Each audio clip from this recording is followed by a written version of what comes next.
There is a woman in New Zealand who is completely convinced she is dead. She is not in a coma, she is not confused, she walks, she speaks, she answers questions with total clarity, but she insists with absolute, unshakable certainty that she has no brain, no stomach, no heart, that her body is empty, that she is already a rotting corpse, and she cannot understand why the world hasn't noticed yet.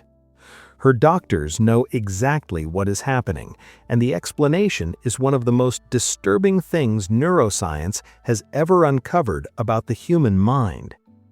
I'm Dr. James, and today we're going inside walking corpse syndrome. The formal name is cotard's delusion. It was first described in 1880 by a French neurologist named Jules Cotard, who encountered a patient so thoroughly convinced of her own death that she refused to eat, because the dead, she reasoned, do not need food. She believed her body was literally decomposing from the inside. She died of starvation. That case was extreme, but the condition is real, it is documented, and it is far stranger than any horror film has ever managed to capture. Here is the core of what's happening.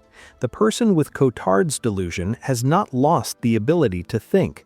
Their logic is intact, their reasoning works, but the emotional signal that normally accompanies the recognition of their own body, the quiet, constant background feeling of "this is me, I exist, I am alive," has gone completely silent.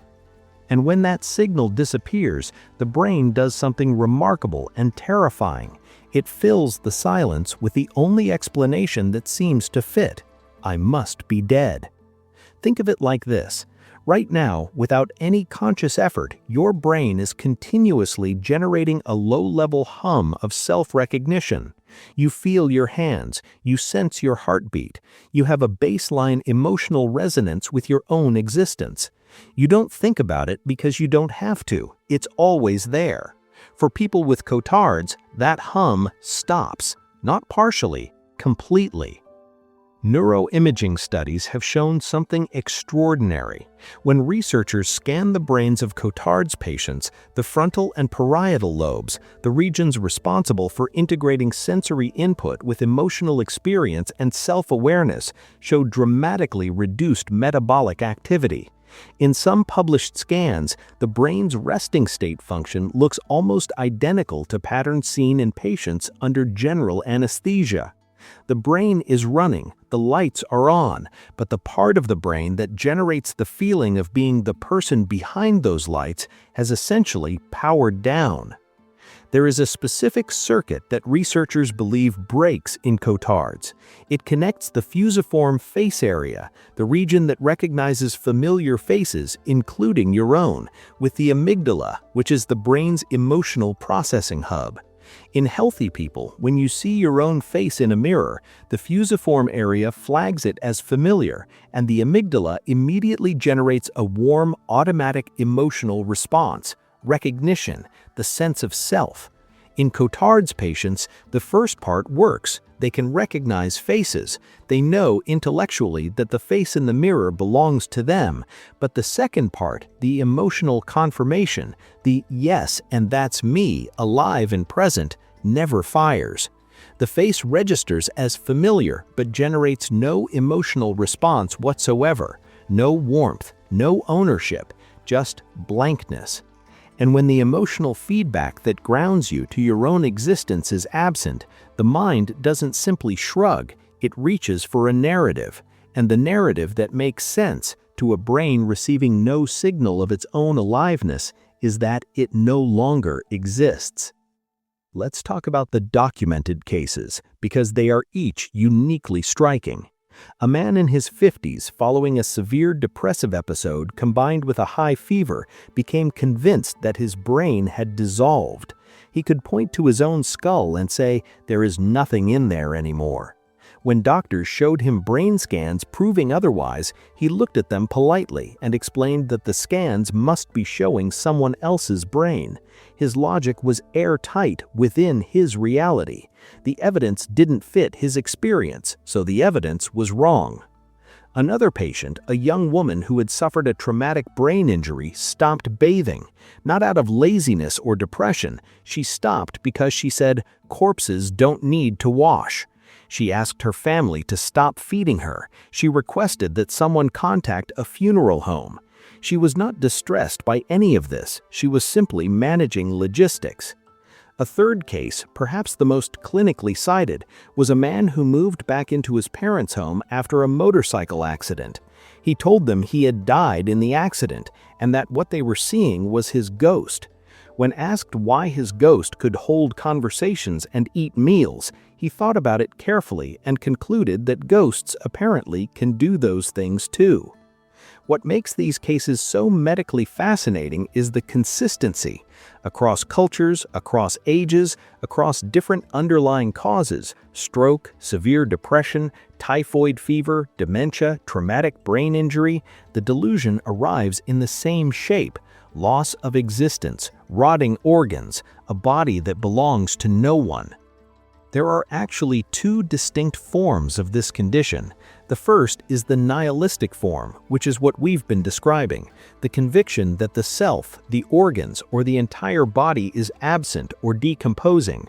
The second, and far rarer, is the opposite extreme, a patient so overwhelmed by their sense of existence that they believe they have become immortal. They believe they cannot die, that they will live forever.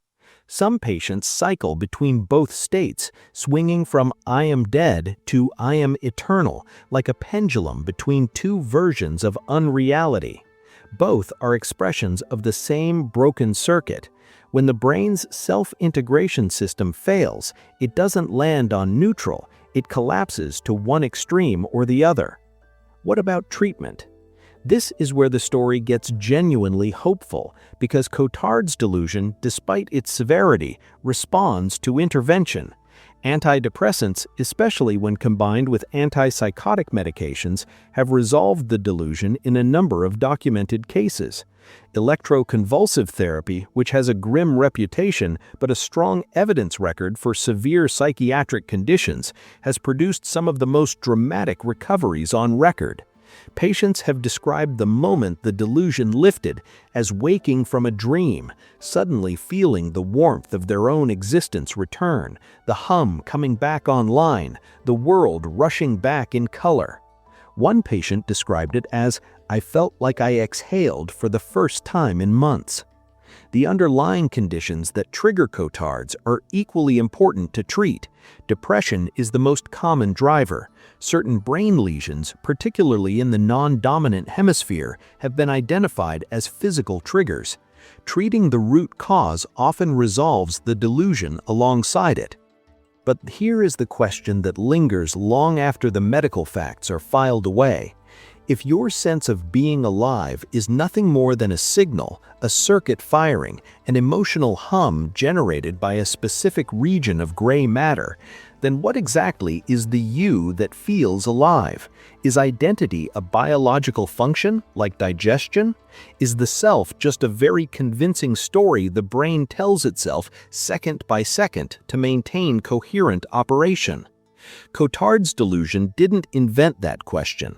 Philosophers have wrestled with it for centuries, but it makes the question impossible to dismiss, because there are people, real, documented, fully conscious people, for whom the story stopped, the signal cut out, and in that silence they concluded the only thing their evidence allowed them to conclude, that they no longer existed. And they were wrong, but they had no way of knowing it.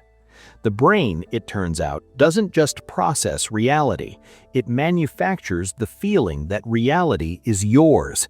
And when that manufacturing process fails, for a moment, the entire foundation of self goes with it. If you found this episode as haunting as I did, you might also want to check out our episode on alien hand syndrome, where the disconnect isn't between you and your own existence, but between you and your own hand. A different kind of loss of ownership, but equally revealing about how the brain constructs the sense of me. Hit like if this made you think twice about what being alive actually means, and subscribe because we're just getting started on the strange edges of what the human body and mind can do.